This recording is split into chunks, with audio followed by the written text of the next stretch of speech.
War weary. Generally, the definition to me of war weary means that people who are engaged in war,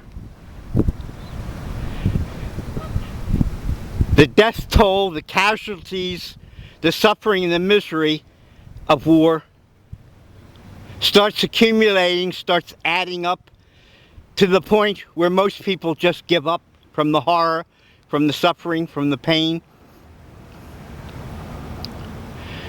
There's an old saying that wars don't end by winners. Wars end because everybody gets tired of fighting. It's an old saying. It probably goes back to Latin, maybe even Greek. That wars aren't won by killing. Wars are won because everybody gets tired of the suffering and the pain.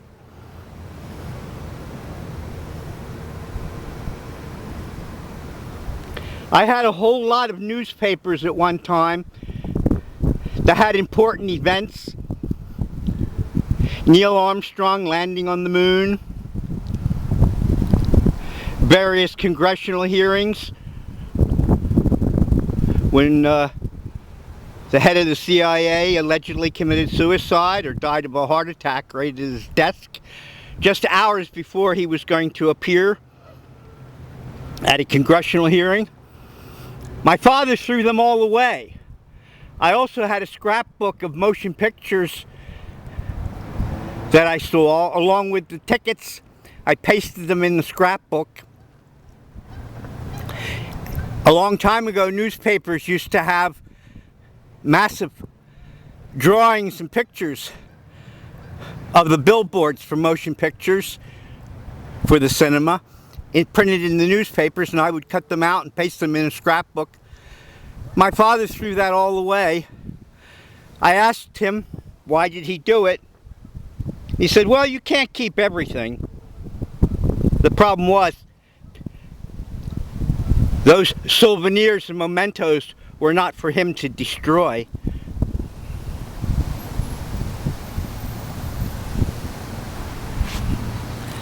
My father and my mother both were very generous.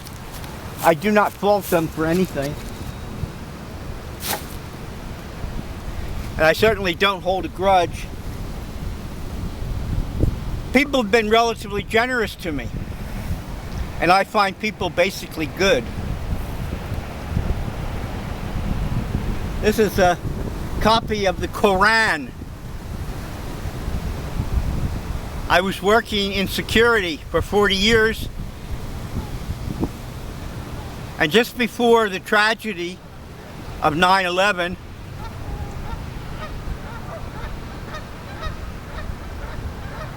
a Muslim security guard gave me a copy of the Quran in English, of course, theoretically, according to belief in Islam, spoken by the Prophet.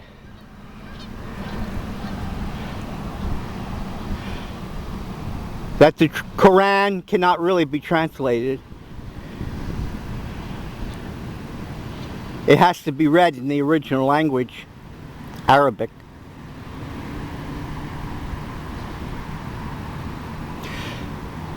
The Prophet probably knew that by translating the Quran, that schisms would develop, just as they did between the Shia and the Sunnis. And there are even other offshoots from Islam, such as the Sufi. The man who gave me a copy of this Quran that you're seeing claimed he came from Egypt. He spoke English fluently. You might even say he spoke the Queen's English or the King's English, because it was impeccable. It was beautiful English. I asked him, how did you learn English so good? And he said, from television. I didn't go any further. He explained why he spoke English so good. He came from Egypt, he said. Yet strangely enough, his first name was Mohammed, and his last name was one of a very important Arabian family. I wondered if possibly he was an informant, but I didn't say anything, because security people are supposed to be well vetted. They're supposed to have background checks, so it wasn't for me to judge. He seemed a nice enough person.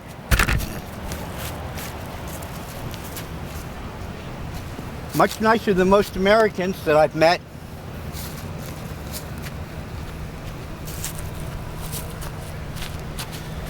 Nowadays, most Americans are as queer as whores. I'm serious.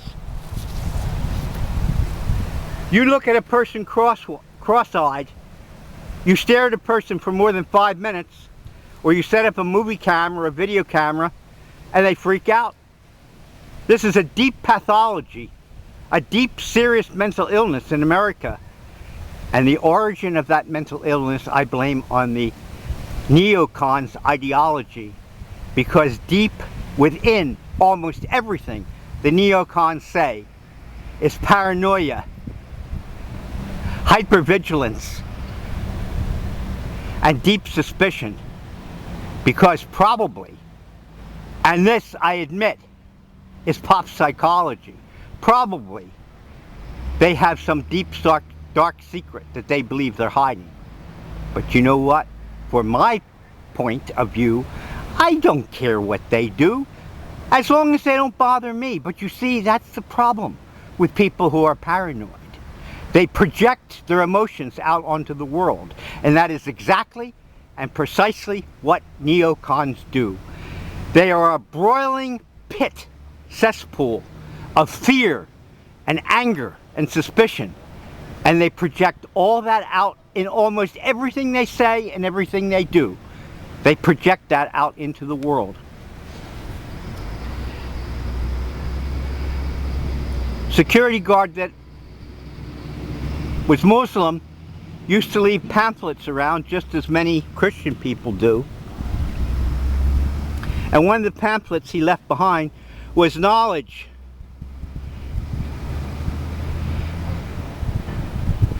Yeah, like a lot of Christians, evangelicals, they would leave pamphlets behind, and so did he. On the opposite side of this pamphlet is a very interesting comment. To me, it's very interesting. I hope you find it interesting also. He who treads the path in search of knowledge, Allah will direct him to tread the path from paths to paradise. And the angels would according welcome to the seekers of knowledge and all that is found in the heavens and the earth. And even the fish in the deep of the water seek forgiveness for the scholar. The superiority of the scholar over the worshipper is that of the full moon at night over the rest of the stars. Verily the scholars are the heirs to the prophet, who leave behind neither dinar nor dirham. They only leave knowledge as their heritage. So whoever acquires it has acquired a huge fortune. The reason I'm shaking so badly is I have some people watching me. Aimless knuckle draggers, I call them. That's not original with me. roaming the neighborhood with nothing to do, no jobs, no motivation, no interest. This, I believe, is what some elitists, some of the establishment call useless eaters.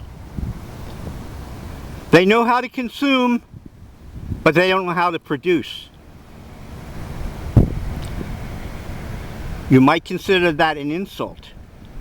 But if I added up every insult that I ever had, I would probably be dead. The proper mature thing to do when you're insulted is either to ignore it or to forgive it. That's what a mature adult does. Not hold a grudge. And not to destroy their own soul by constant complaining. Maybe get motivated to do some good in the world without hurting anyone. That's hard for people, but that's what we're here for, some people think, is to mature and to experience the world and to learn.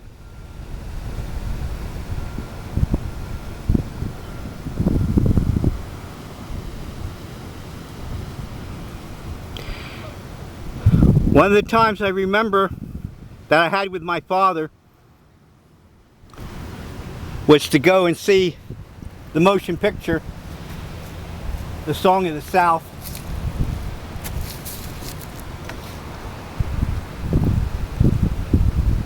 The Uncle Remus tales are very inspirational. And there was probably a hidden political agenda for disliking the motion picture Song of the South. Because when Uncle Remus sang the song Zippity Doo Dah,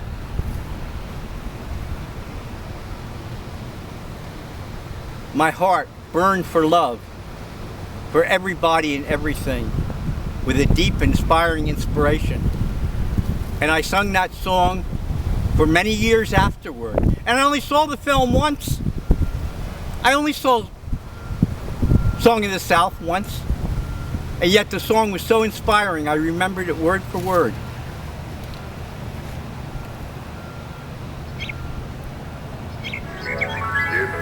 Zippity-doo-dah, zippity-yay. My, oh my, what a wonderful day. Plenty of sunshine going my way. Zippity-doo-dah, zippity-yay. Miss the bluebird on my shoulder. It's the truth, it's factual, everything is satisfactory.